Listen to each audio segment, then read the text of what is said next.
All right. All right. Here we go. Hi, Kate. Hey, Beck. What's up? I'm doing shoot. I'm doing okay, but there's something on the screen and I don't know how to make it go away.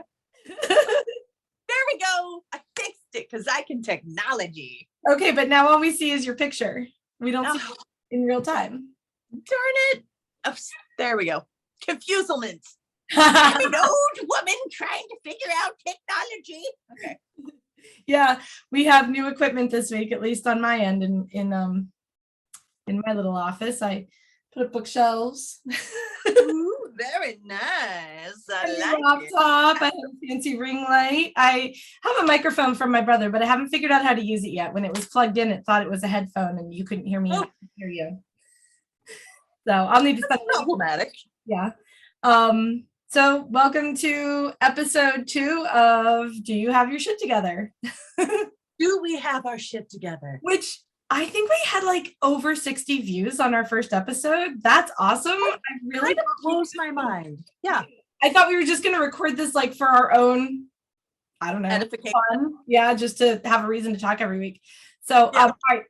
In case anyone's watching this for the first time, since we might actually have viewers now, one day Kate sent me a message and asked me about a topic. She was listening to a podcast, and that week the topic on that podcast was, do you have your shit together? And Kate wanted to ask me, what do I think about that? As like, what did it mean when you were a kid? What did your parents raise you to think it meant? And what does it mean to you now? And do you think you've achieved having your shit together? And I said to Kate, I'm not answering that question unless we record the answer. And how come we don't have a podcast? So although a YouTube channel is not quite a podcast, the younger people who live with me tell me it's virtually the same and it's preferable, and just go with it, and it's free. And that way, no investment, high return. Technology. And then we had some comments, and some of them came to me directly, and some of them were on our YouTube channel. So I would like to start with something called Comment Corner. I love how you're just making this up without any consultation. That's great. Lead the way. I think I need to credit like My Favorite Murder, which is a podcast that I love and listen to all the time, and they have Corrections Corner, and we'll do Corrections Corner first because that's quicker. My sweet dear brother, who actually watched this entire thing, I love him so much. Wow, that's support right there. Right. And he was like really excited for me, and he brought me microphones, and I love my brother. Anyway, he corrected me. My father has not had 18 jobs in the last year. He's had 6. Close enough. I really was exaggerating, but he told it to me in such a kind way and explained all the ways where I might have counted other things as jobs, like interviews that he told us about and companies he complained about. So, but no, it really was the Portuguese exaggeration gene. When I think I actually told you last week, this is not the Portuguese exaggeration gene. I think I told you that. And it was. Yeah, but at least it's down to a factor of 3. It used to be 4. It used to be divided by 4. I guess now when I tell you a number, you can divide by 3 to get the real number. So that's progress. I mean, is it progress? Like, do we want to stop exaggerating? Because exaggerating's fun. You're right. And so is sarcasm. And this is the thing about recovery in Alcoholics Anonymous, is they have you look up the opposite of your character defect as a way to get ready to let it go. And I found out that the opposite of exaggeration and sarcasm is sincerity, trustworthiness, reliability. Like, if you're always exaggerating and sarcastic, people don't believe anything you say. You're basically the girl who cried 10 wolves. There could have been 10 wolves. They don't know that. And there was probably only 3.5. 3.5 wolves. I should have said 9. I should have said 9 so I could have divided by 3. My bad. I'll do better next week. I don't math anyway, so you can math anything you like. Oh, okay. 3 is 10 divided by 3 is 3. Mm-hmm. I mean, exactly. I mean, my 10-year-old would be like, Mother, it's 3.758923. Like, so do you have anything for Corrections Corner? Probably not. Probably not. Talk last week. I'm not doing a good job talk this week either. Whatever makes you happy, dear. I talk so much all the time anyway that if somebody else wants to talk a lot, that's cool. Well, this is your week to talk. I'm just going to get through I have all these little papers here to remind me of the things that I wanted to mention. And once I get through them, once I get to the third one, you're up. All right. Okay. So that was correction corner. We've done the welcome, we've done the catch up and explainer, and we did corrections corner. Now we're going to do comment corner. So Trisha Lynn would like to know more about us. And she knows that watching more episodes, she'll probably naturally get to know more about us, but she's curious. She actually sent me a lot, and I only got that far. So I'm sorry, Trisha, I will finish reading after. and I asked her for this because she is my coworker and she edits my work and she gives such wonderful feedback. And I wish she had been all of my college professors, and I would be an amazing, I'm a pretty great writer. I would be an even better writer if I'd had her commenting on my work all along. But yes. So she sounds like a quality human being, and I'd like to know her. She is, and she's friends with Christine Edwards. I saw that. Yes. Like, what a tiny world. So they worked together at her last job. Okay, so how do we know each other? How do we know each other, Jack? Well, we met when we were quite tiny. I was in kindergarten and you were not yet. Yes. And we've been friends ever since. But why? Why did we meet? Because you were visiting the school. Your mom was more forcing her way into the school to get a tour. I would say more importantly because both of our families joined a Christian community called the Lamb of God in Catonsville, Maryland. A charismatic cult. Yes, it was pretty culty, but to our parents' credit, like the final thing that makes something a cult is when they start defrauding you financially. And as soon as the community got involved in that type of activity, not just like the mind control and separating you from your families, but once they got to like the defrauding you financially, both of our families stepped right away from it. And I'm like, proud of our parents. Yeah. And maybe it's both of our families because like, peace out. Yeah. And maybe it's like literally because like the less money you have, the more heavily you guard it. So the smarter you are about not letting people steal it from you, maybe. Yeah. Yeah. And we lived pretty close. We lived walking distance. I remember we used to cut through all the time. The backyard and that other little wooded property, and then through that other church property, and then bam, we were, yeah. Yeah, there was like across the street from my house, there was a field with like, it was a church building, and then behind it was another little field, and then a bit of forest, and then I walked through there, and then it was like the Burke's backyard, and then like up your street, and there we were. And most of the kids our age, like in middle school and high school, were going back there to smoke and drink, and we would go back there to like play like, fantasy princess, like save right, like and the worst thing we did is like build tiny little bonfires or steal art out of the dumpster of the church. Yes! I was just gonna bring up the art. Oh my gosh, I will never forget that. Dumpster diving. Woo! We were dumpster diving before it was cool to dumpster dive. We invented dumpster diving. We're the OG dumpster divers, okay? It's where we get all our best artwork. Obvious. We'll take stuff from the side of the road. I totally will. I've got friends. I have a friend who lives in a very arty district in Atlanta, and he's always showing me stuff he's picked up by the side of the road. Like, someone was going to throw this out. Can you believe it? I'm like, I mean, each artist feels their own way about stuff. So I think, so that's how we met. But I think that, and we were kindred spirits from the beginning. But I think one of the biggest thing that probably bonded us throughout grade school and kept us bonded was this like ADHD / extreme fantasy brain. Yes. And the fact that one of our teachers sat us next to each other in front of the window in the classroom so that we would happily space out the whole entire time.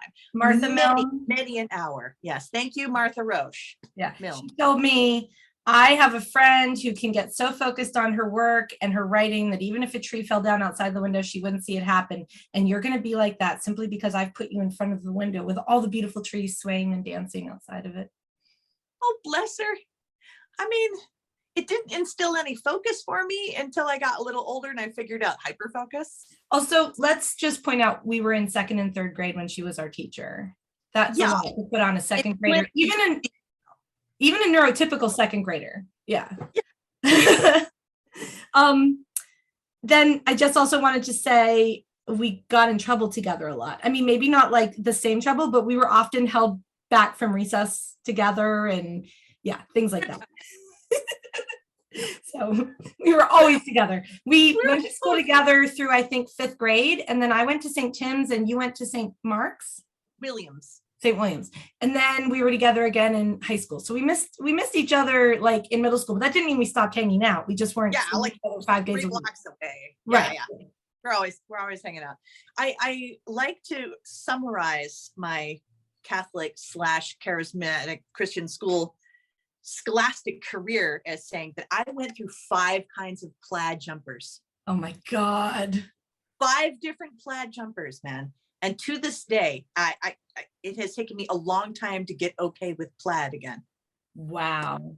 I now have this is like a whole nother episode. Okay. So we're gonna wait and we're gonna talk like a whole episode on Lamb of God, a whole episode on put a pin in it. Right. But I just want to mention, I remember the brown uniforms at Lamb of God, the red uniforms at Lamb of God. Oh no, the guys wore brown pants and brown ties. The girls wore red jumpers. Okay. The green uniforms at Lamb of God. And then at St. Tim's, we had various options with blue plaid and solid blue. And it felt so freeing to have different types of, and do you think, like, I think we went 2 different ways. Okay. So first of all, I put on a dress today for our little. And you look scrumptious. Yeah. So this is like a big deal for me to have like jewelry and like my bracelet that I keep playing with instead of wearing like matches the necklace. Like very pretty. I mean, I don't really do this. I like have a uniform. And since COVID, the uniform has become like leggings and a top, like usually not even like a baby doll top or a tunic, like a t-shirt, like just a t-shirt that doesn't, even just like I got as a fundraiser, and sneakers and my hair in a ponytail, and that's it. And if I have to do a meeting, I have like my go-to yellow sweater that I put on. I call it my power sweater, and that's it. Right. Yeah. So that's what uniforms did to me. I don't know how to dress myself unless I wear the same exact thing every day. I need someone to tell me what to wear. But I think you went the other way. All the way the other end of the spectrum.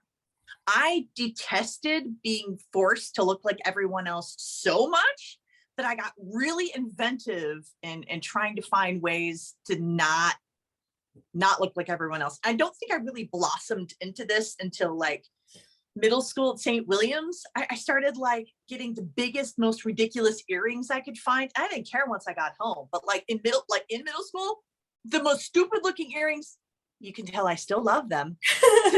Right. And I would always scrape my hair back into like a high pony. Yes. And then get like a huge bandana, like the most colorful thing I could get, and tie it around it. And then like get crazy socks and put them under my uniform socks and roll my uniform socks all the way down and pull the crazy ones all the way up, so that I was technically still following the rules, but not. Oh, that's fantastic. So and then high school. And I'm still doing high school. I still like cut the necks out of my t-shirts and like, look at this. Look. Oh my gosh, I love it. That's so beautiful. Thank you. Like I cannot not fuck with a t-shirt or a sweatshirt. I got scissors, to this day, because I still think I'm in the 90s, and that's fine. Well, I love that we went to opposite ends of that spectrum. I think that like you are like so beautiful to look at. I love seeing what you're wearing all the time, and I just want the Star Trek uniform. I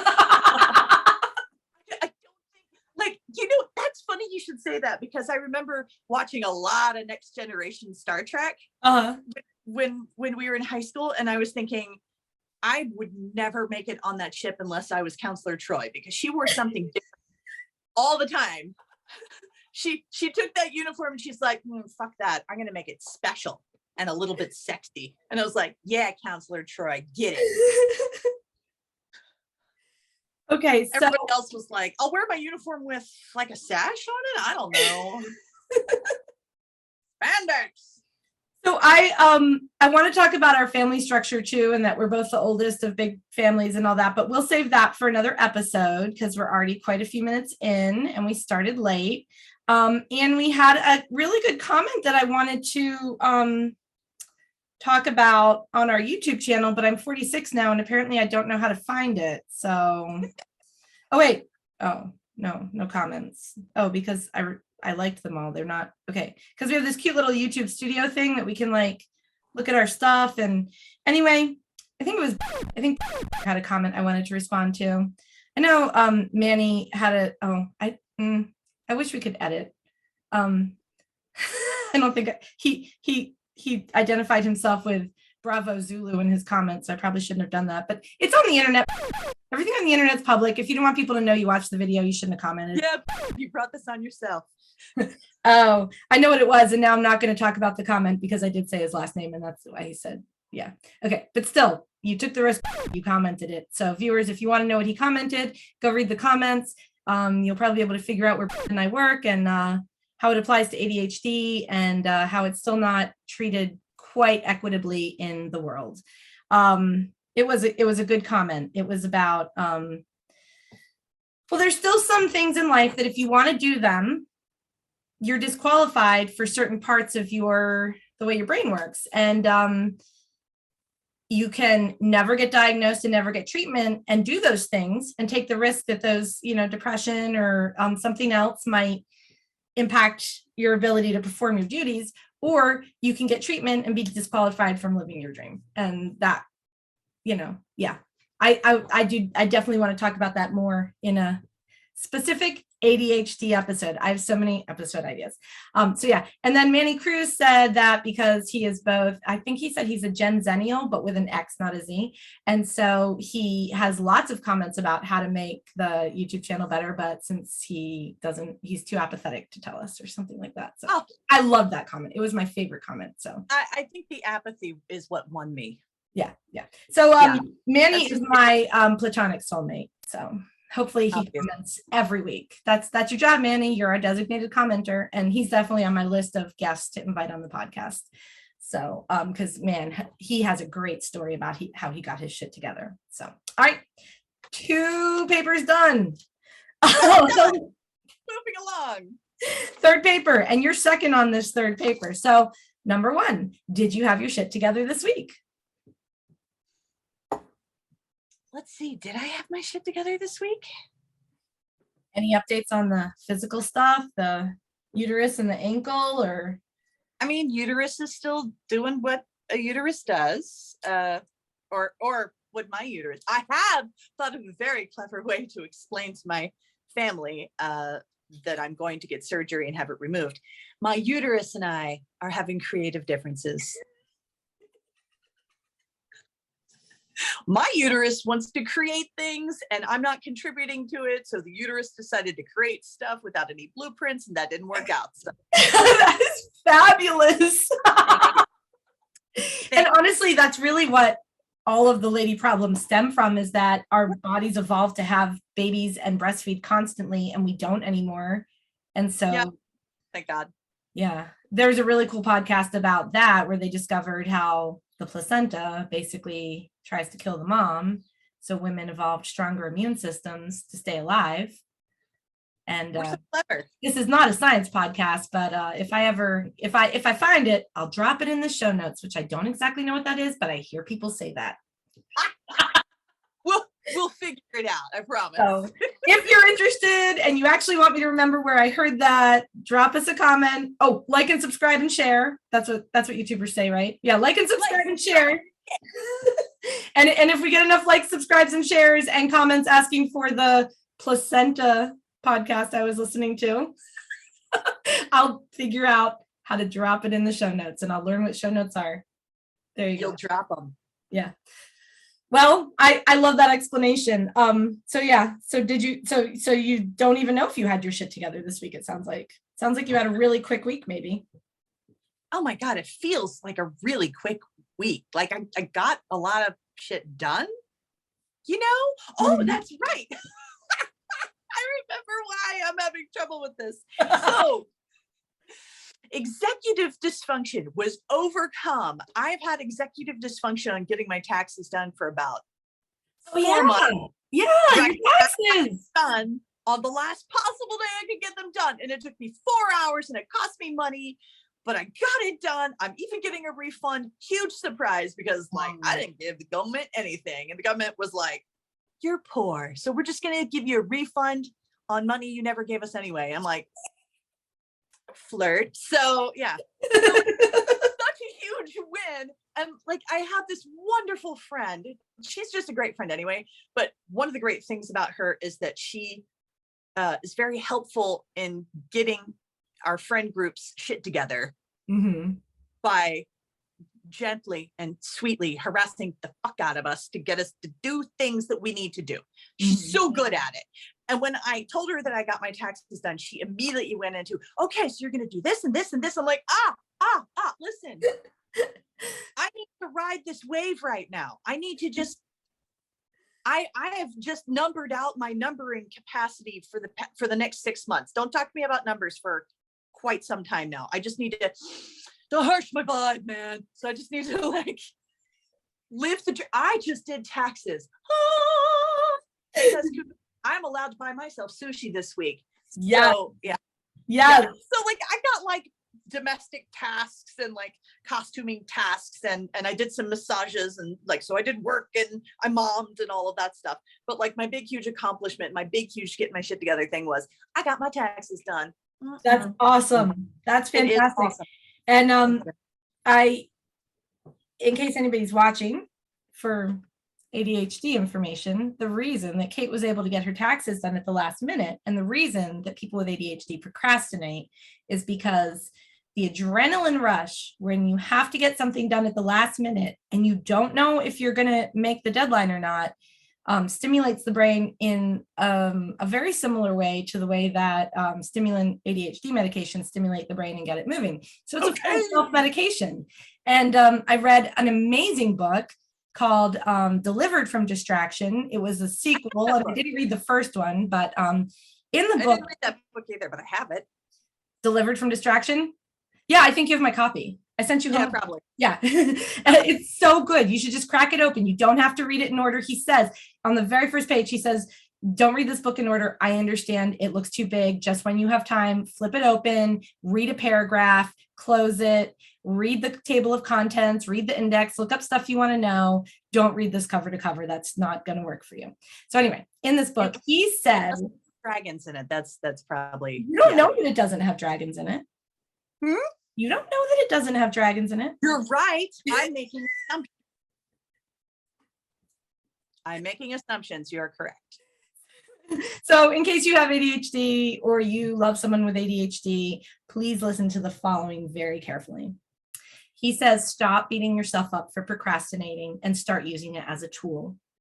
He said, understand that this is your process, this is your method, and keep track of all the times that you wait till the last minute and you pull it off just fine.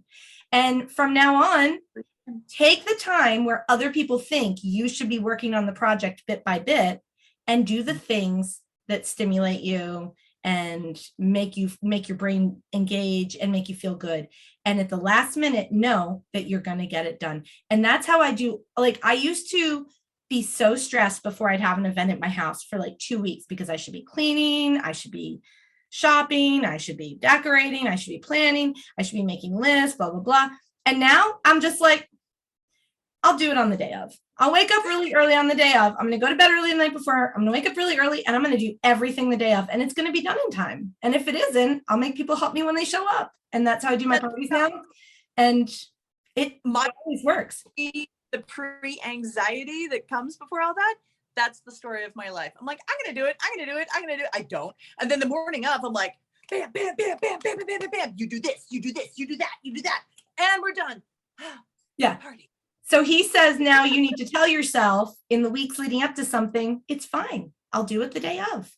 I don't need to be anxious. I don't need to be stressed. I don't need to should on myself. I like that. That's cute. That's from my first sponsor. I can't take credit for it, but so anyway, yeah, that was our ADHD corner, I guess. So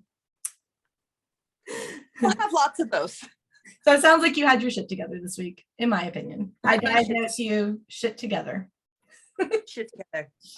Mhm. Do you want to ask me anything? Do you have your shit together this week? But last week you said, give me a chance to ask you. Yeah, that was a lovely pregnant pause we had there. I did not feel like I had my shit together this week. I was on vacation in New York last week, and then we had our little Friday of recording and posting, and then it was the weekend. And so on Monday, when I got up and it was time to work, federal government, cover your ears. I just really didn't get much done this week. I just sat in front of my computer and waited for emails to come in and did one-off things like that, and went to meetings and did my weekly report that I'm in charge of doing. But I couldn't get my brain to engage on any of the long-term projects. And I talked to my manager about it, and she's totally fine, right? She is so supportive. I am so lucky. I need her to be my manager forever. But and she's not upset with any of my, she's happy with the way everything's going. So I'm beating myself up like we just talked about in our ADHD corner. But yeah, it didn't feel like I had my shit together. It really didn't. I think I did dishes once. I did laundry once. I did make my bed every day.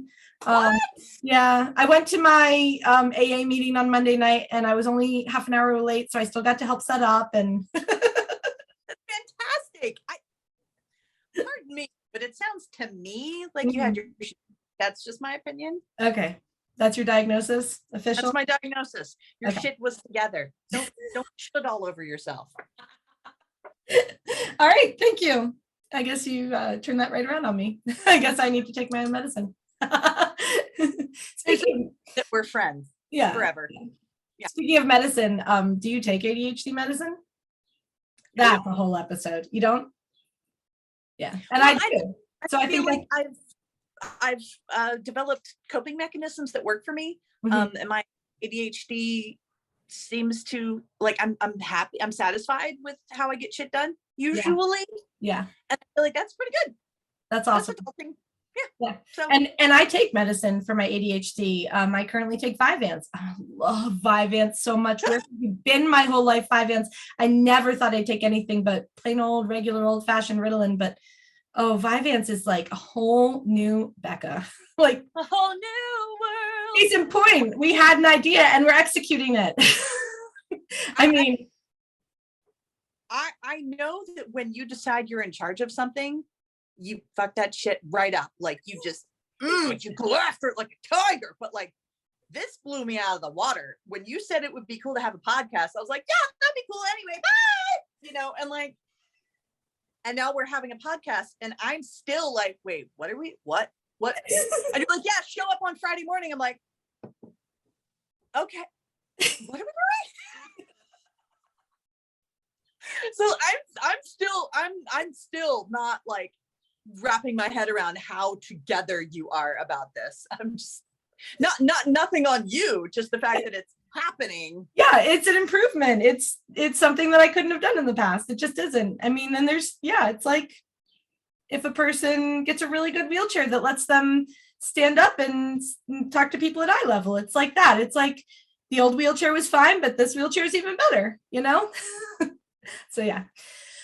So if anyone is watching with ADHD, you can see that we're fine with both ways of doing it. We support both ways. All right, it's your week, Kate. It's your my week to talk about what having your shit together look like. What did your parents make you think it meant, and what does it mean to you now? And do you think you've achieved either version of it? And I remember last week you were mentioning that your parents said college was out for you and Europe was out for you, and just get a job as a waitress and pay your bills. And wow, that's so different than what my parents told me I should do. And I just feel like we were in the wrong families. I really should have been a waitress and not wasted my mom's time and money going to college and dropping out. So I can't wait to hear. So Well, you know. in my parents' defense, they had bigger fish to fry than my scholastic career. And I was undiagnosed ADHD. I only got diagnosed when I got my 12-year-old diagnosed years ago. So, and when I announced that to my family, they're like, "Oh, just now you're getting diagnosed?" I'm like, you know what? So, but like, have a point though. So especially when I was in high school, I excelled at the things I loved: English, art, theater. I did mediocre on the stuff I thought was semi-interesting, science, and utterly disregarded math completely. And although I love history now, I don't remember giving a shit about it in high school. So Right? I guess my parents were like, right? Like now I love it, but like at the time, and I don't know if it was my teacher, bless him, but yeah. So I think my parents, I mean, they had bigger fish to fry with my younger siblings and with what was going on with them, and so they just didn't, they gave. And this is, by the way, my reaction and my memory, not necessarily what they really meant, but how I interpreted it. They seem to sort of have this tired, like, we can't do anything to help her anyway. We're just going to move on to bigger fish, And so I kind of had this like, I'm going to go to college. I'm going to go backpack Europe. I'm going to see the world, And when I was about to graduate, they were like, well, you don't have money to go to college and your scholastics aren't that great. So no college for you. And seeing the world, who does that? So get a job. So like they were trying to tell me what to do that they thought would be responsible. Yeah. And I love that you pointed out that was the way that you experienced it and remembered it, because as a mom of adult children myself, their experience of me as a mom does not always line up with my experience of mothering them, and in a way that kind of breaks my heart sometimes. And I know that I do that to my own mother. And I just want to say, if our moms and dads are watching, we love you. We know you did the best you could do, and the best that you could do was pretty great, because look at the awesome women that you raised. So good job, mom and dad. Now we're going to talk shit about you. Love you so much. Yeah, love you, mean it. Mean it so much. So I don't remember my folks setting up for me this idea of what it meant to be successful. They always encouraged me in my art. I think they encouraged me to be myself, or they never got in my way. They're too busy chasing the other kids to get in your way, maybe. Right. And they decided it was fruitless. I remember this one time, like I saw some old high school pictures of myself, and I called my mom and I'm like, why did you allow me to leave the house dressed in long johns, cut off shorts, combat boots, oh my God, a button up shirt that dad's with the collar cut out? Like, why was that in a derby hat? Like, yes, I remember that. You looked so good. I was so jealous. I loved how I looked, okay? But like looking back, I'm like, those are some unique fashion choices. And I'm surprised that there was no forthcoming commentary from my parents about it. And my mom's like, well, you were happy. So, and I'm like, my mom doesn't sound like that. That's just my mom voice sometimes. But, and it's true, I was. So I'm glad they didn't bother getting in my way, because I probably would have gone harder if they had. So, and I was already going pretty hard. Good on them, because letting your kids choose their own clothes, especially your female identifying children, that like literally is the number one first way as a parent that you can foster good decision-making skills in your child. And we're still sort of raising girls different than boys. And a lot of girls have trouble making decisions because their outfits were criticized every time they came down the stairs in the morning for school. So good job, Joyce. Yeah, the only criticism I remember receiving from a parent about how I was dressed was, do you remember the stupid stage? I don't know if it was like an early 90s thing where like wearing dudes boxer shorts as shorts was a thing. Yes. in public. And Yes. I thought I would do that. Yes. And then, like, in retrospect, I understand their reaction and I agree with it as a parent. But I was so mad at the time. My dad once dragged me bodily back in the house and told me I was dressed differently. And I was like, how dare you? How dare you restrict my self-expression? You know, yeah, that was a dumb move. And like later on, even as a teenager, I was like, yeah, that wasn't a great look. But I'm never going to tell him that. You know? Right, never. I hope he's My not looking at- body. Look away, Tom. Cover your ears. Don't watch that. But like that's like literally the only criticism I remember. It's possible that they tried giving me other like input, and I just la, you know, which is still me to this day. So You want to know the only reason I didn't try that style out myself? Because I'm pear-shaped and there were no men's boxer shorts that would fit over my hips.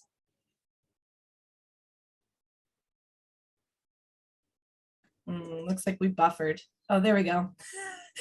I'm not sure what preempted that because I think my internet buffered, unfortunately, but your butt looks gorgeous. it was the magic of my ass. It changes technology. It shorts things. It's my internet just couldn't handle how amazing my your ass is. The little girl next door, ever since she moved in at 4, and this is why I love kids because they are so honest. She'd always say, Becca, your butt's really big. Like, yeah, it is. And it's true. And it doesn't matter what size I am. I could be a size 6 or a size 20. My butt is really big. So I just turn around and I say to her, I know, it's where I keep my power. It's true though. When you walk, your power's in your butt, right? Sticking your butt out, walking forward, you don't have your power under. You get power, you know. So we've talked about our butts. Now back to you. Sorry. Back to having your shit together. Together. Okay, so I don't remember my parents setting up an example, though they may have. I don't remember it, but I do remember, and I meant to be prepared for this and I didn't go grab it, although I still could. So I do remember when I was about 11 or 12, I discovered my favorite illustrator in all the world, and she still is my hero to this day, Trina Shart Hyman. Oh my God, I love her artwork. And like, I'm a huge fan of myths and fairy tales, always have been, always. And she was my favorite illustrator of fairy tales. And my mom helped me find a book that was not in the children's section that she wrote and illustrated. It was her biography. And she helped me find that maybe when I was 13 or 14, maybe younger. I don't know, but about 13, maybe, right? So I read it, and in that book, she went to art college for illustration, and then she married a guy, and they bicycled all over Europe together with just their bicycles. And then they came home, and she had a baby, and she divorced him, and she moved into an old Victorian farmhouse in New Hampshire with her girlfriend. Little did I know. And just like lived their lives together making art. And yes, there you go, there's her work. Oh, isn't it glorious? It's so beautiful. I hope this isn't like a copyright infringement, but you know, it's Google search, it's fine, anyone can do this. And I have most of these books. I never thought I'd be a person that collects things, but I collect stuff illustrated by Trina Shart Hyman because glorious. My mom, even somehow without the aid of the internet, found out that she was going to give like a little conference at a library that wasn't too far from where we lived when I was about 12.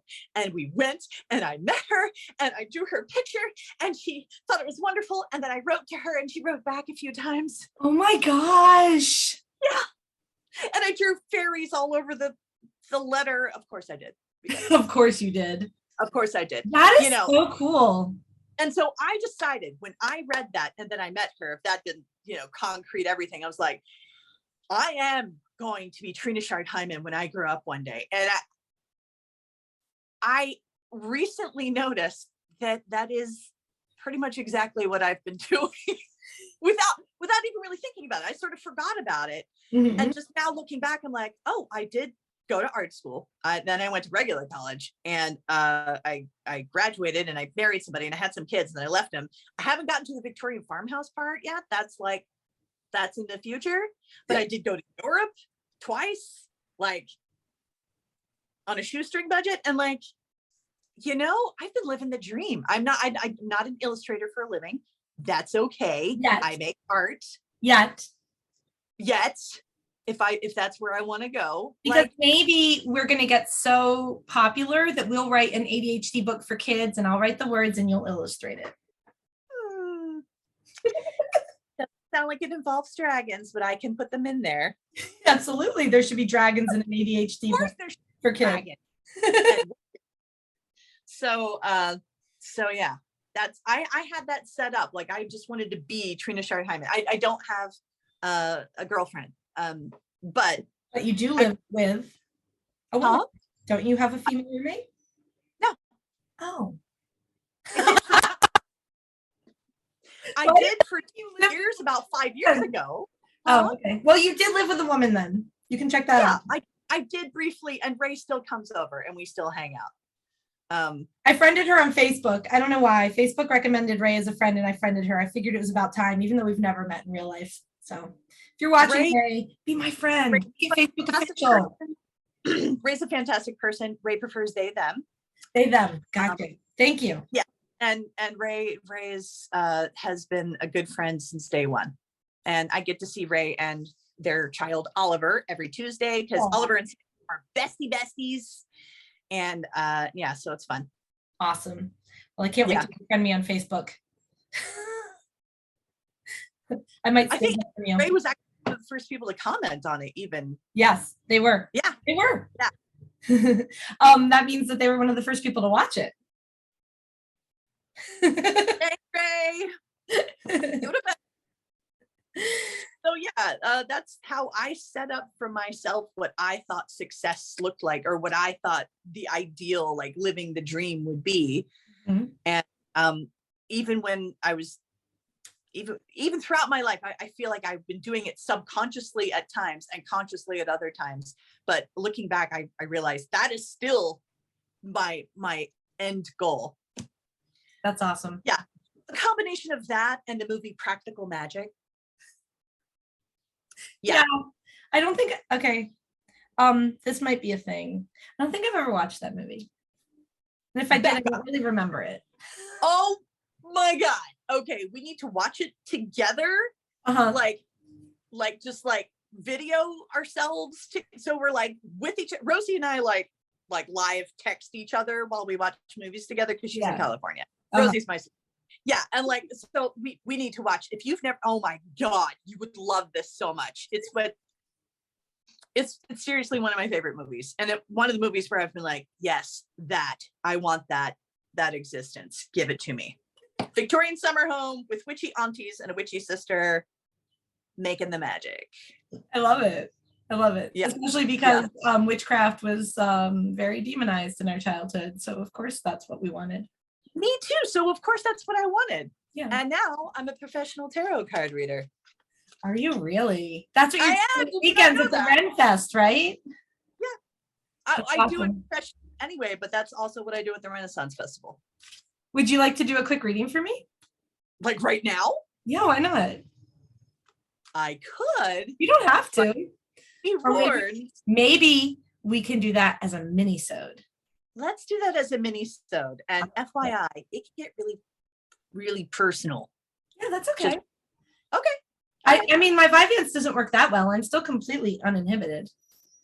Excellent. I'm so happy to hear that, because girl, not this past weekend, because this past weekend was Easter, and I kept forgetting that because I'm not Christian anymore. And I'm like, why is it so slow at the Renaissance Fest? Oh, right, Easter. But like the weekend before, which was opening weekend, I did 17 readings on Saturday and 19 readings on Sunday. It was amazing. And 9 out of the 19 readings that I did on Sunday were like really intense, and my clients cried. Oh, wow. Like in a good way. It's like life coaching, but with magic and archetypal cards. Yeah. With art. Yeah.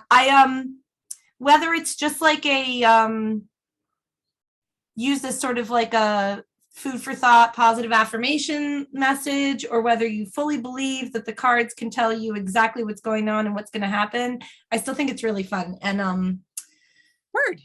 I think it's no different than anything our parents did. I mean, they got prophecies and they got, they had dreams and they, I think it's just a different name for the same thing. And I know that our parents believed, and maybe still do, that it's the tool of the devil and it's how the devil gets to you and talks to you and makes you do things. But I just don't believe in the devil. So the only religion, I might be wrong on this, but I believe the only religion that believes in the existence of a devil is the Christian religion. It doesn't exist in any other religion.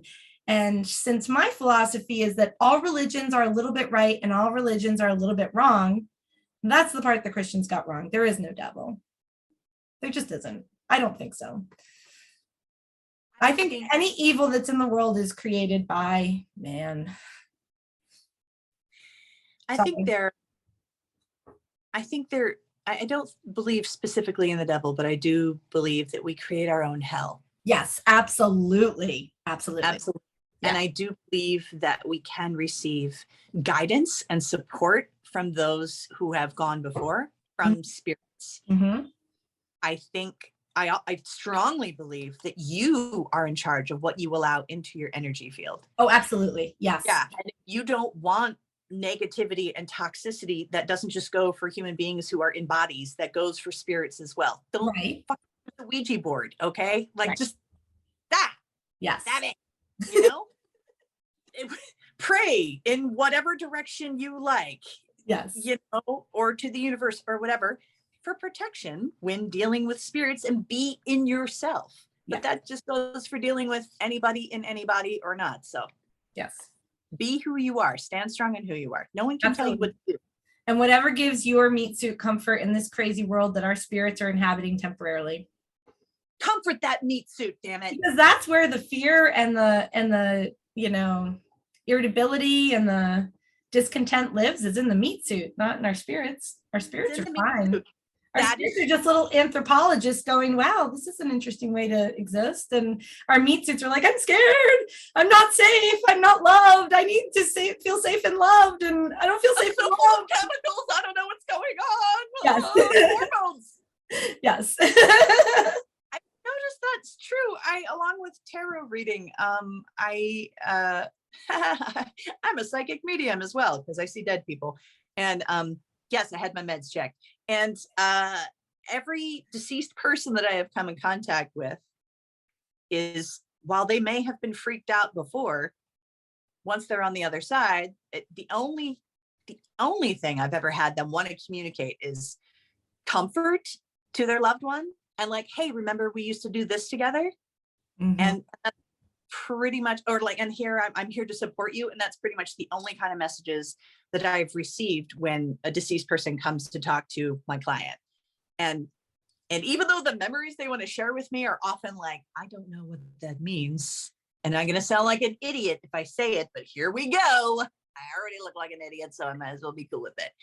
It's always just, oh yeah, my mom and dad used to do that with me. I'm like, oh, that's really sweet. Yeah. I feel things are just, our meat suits confuse things. Yes.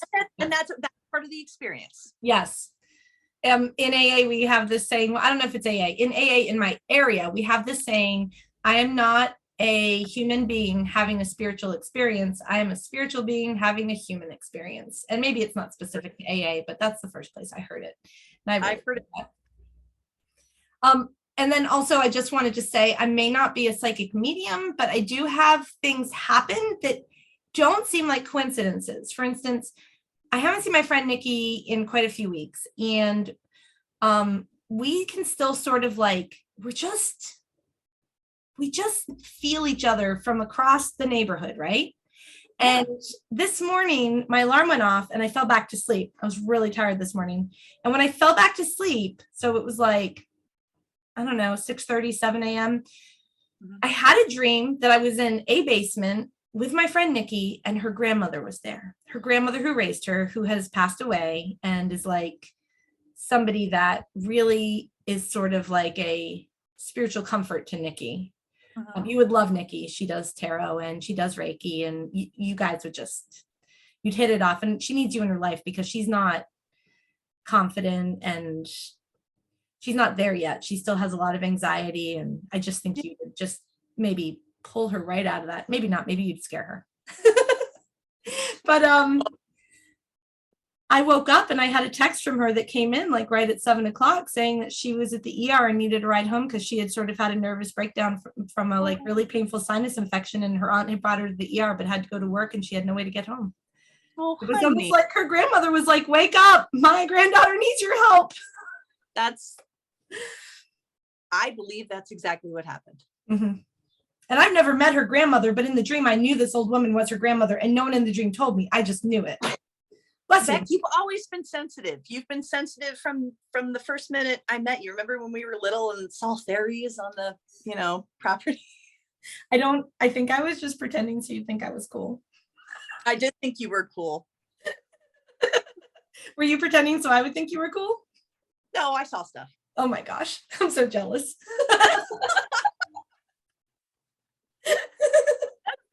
Like, listen, the thing is that when I see stuff, I have to go through this whole process of, am I making it up? And if I am making it up, wow, I'm really good at visualizing. And if I'm not making it up, what does that even mean?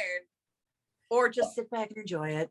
Have you seen the show Psychic Kids? The second reboot. You haven't? You should watch it. It's I guess somebody, I don't know, Dateline or somebody did a series on psychic kids, and then those kids grew up, and the new show Psychic Kids is about those adults going back and meeting with kids and telling them it's okay. What you're seeing is real, and here's how to deal with it. And sitting the parents down and saying, he's not making it up. I see it too. Yeah. I'm hearing the same thing as him. And I helped him, and they teach the kids like grounding meditations so that they can. Yes, good. Yes, it's a great show. I dig it. Yeah. So maybe I'll drop that in the show notes. More show notes as soon as we figure it out. If we can even have show notes on YouTube, who knows? Maybe that's a Spotify. We totally can. Okay, it's probably just the description, right? Yeah, I think so. Yeah. Okay. All right. Yeah, I know what the description is. I did that last week. Good job. Well, did we cover your you're having your shit together topic? Was there anything else you wanted to say about it? Like, I feel like that was a very simple explanation. It is a simple explanation. I mean, I could go into details about how I've pursued that. How do you feel about it? That's more what I'm interested in.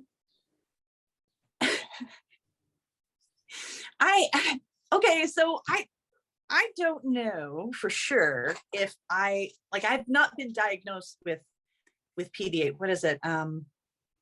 It's not oppositional defiance disorder. It's PDA. Something. Anyway, what it means in practice for me is that when people tell me what to do, it's not so much that I immediately hate them or want to rebel. It's that I don't understand why I should listen to authority. Like, I'm not even mad about it. I'm just like, what gives you the idea that I should listen to anything you have to say? I don't find it interesting. I'm going to do my thing. And that's like, and sometimes, especially as a kid, that came out because I felt so powerless as a child that it would come out as like rebellion. I'm going to go the opposite direction. But like throughout my life, I've come to realize that I just, and peer pressure works very, very similarly for me. Like if my peers are like, well, you should be doing this because it's cool, and I'm doing this, I'm like, yeah, except it seems dumb, so I'm going to do something else, I don't know. Well, PDA stands for pathological demand avoidance. And I've actually learned a little bit about this. I think someone in my son's life has this as part of her autism diagnosis. And I think it's really interesting because now I know that instead of saying, Julia, you need to pick your shoes up off the floor, I say, oh, Julia, look at your shoes. They're so cool. I love them. They're like, I can see them so well, like right there in the living room. And where did you get those? And how much did they cost? And all of a sudden she goes, oh my gosh, I'm so sorry. I'll put them by the door. And it's like, or if I want her to help me make dinner, I'm like, and it is true that she is a better cook than me. So I'm not pandering to her. I say, Julia, can you show me how to grill this chicken? And she wants to help. She wants to be helpful. But if I say, Julia, I want you to make dinner for us tonight because I don't know, I'm making this up. None of this is true, but like, oh, you've been here every night this week and you need to help around the house. This is not true, but just imagine the scenario. If I said, you need to help around the house, she would feel threatened. She would feel backed into a corner. And I don't think that that's exactly the way it plays out for you, but that's how it plays out for a lot of people with pathological demand avoidance. And like, these kids can look so disobedient and disrespectful, but that's not the point. The point is find their language and speak to them in it, and they will be the most willing, helpful, awesome kids ever. It's true. And it's true because I think I see it in my 10-year-old Sammy, and looking back, I see it a lot in my own life where, if you come at me from the usual direction, it's, unless you want me to do the opposite, that doesn't work very well. But if you come at it from a different angle, like, I'm all over it. I love being helpful. I love comforting people. I love taking charge of a situation and just getting it done. And like, I love it. So yeah, it's just that if you're like, Kate, you need to do this, I'll be like, what was that now? I can't help it. It's just what I do.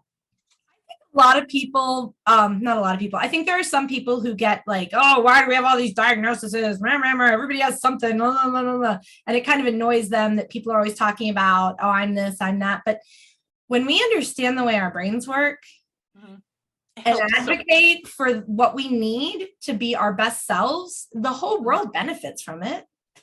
Everything's better when we understand how we work. I mean, I understand how my car works. I learned about that. Why not understand how my brain works? It's basically the engine of this meat suit, I'll never get tired of hearing you refer to our bodies as meat suits. I love it. How's the old meat suit doing?